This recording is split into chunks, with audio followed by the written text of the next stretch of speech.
TDP అధినేత చంద్రబాబుపై మంత్రి అంబటి రాంబాబు తీవ్ర విమర్శలు చేశారు. ఆంబోతులకు ఆవులను సరఫరా చేసి ఎదిగిన వ్యక్తి చంద్రబాబు నాయుడు అన్నారు. తెలుగుదేశం పార్టీ చచ్చిపోయిన గొర్రె అని రా కదలరా అంటే వచ్చే పరిస్థితి లేదన్నారు. ఎలాంటి రాజకీయ అర్హత లేకపోయినా ఆంబోతులకు ఆవులను సరఫరా చేసి పైకొచ్చాడని తీవ్ర విమర్శలు చేశారు.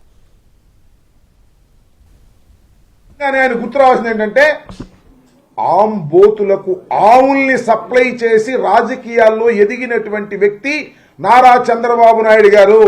ఆయనకి ఏ విధమైనటువంటి రాజకీయ క్వాలిఫికేషన్స్ లేకపోయినా మోసాలు చేసి ఆంబోతులకు ఆవుల్ని సప్లై చేసి రాజకీయాల్లో ఎదిగినటువంటి ఒక బ్రోకర్ నారా చంద్రబాబు నాయుడు గారు. వాళ్ళు ఏయో పెద్ద పెద్ద ఉపన్యాసాలు చెప్తున్నాడు. రా కదలి రా అంటాడు.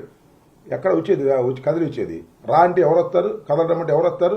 రా కదలిరా అంటే అక్కడ చచ్చింది గొర్రె. తెలుగుదేశం చచ్చింది. ఇంకా రా అంటే అది రాదు, కదిలిరా అంటే అది కదిలి వచ్చే పరిస్థితి లేదు. నువ్వే కాదు, నీ పక్క తెచ్చుకున్న దత్తపుత్రుడు, ఆయన పేరేంటి, పవన్ కళ్యాణ్ గారు, ఆయన రా అన్నా కూడా కదిలి వచ్చే పరిస్థితి లేదు. అంతగా సర్వనాశనం చేశావు. ఎన్టీ రామారావు గారు పెట్టినటువంటి రాజకీయ పార్టీని సర్వనాశనం చేసి చంపేసి రా కదలిరా రా కదలిరా అంటే వచ్చే పరిస్థితి ఏమీ లేదయ్యా.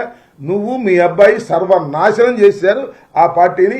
ఇంకా ఆ పార్టీ బతికేది లేదు, చచ్చేది లేదు. పవన్ కళ్యాణ్ వచ్చినా లేకపోతే ఇంకొకళ్ళు వచ్చినా అది బతికేది కాదు, చచ్చేది కాదు. నేను మనవి చేస్తున్నా, మీకు అసలు రాజకీయంగా మీరు ఏదో మ్యానిపులేషన్తో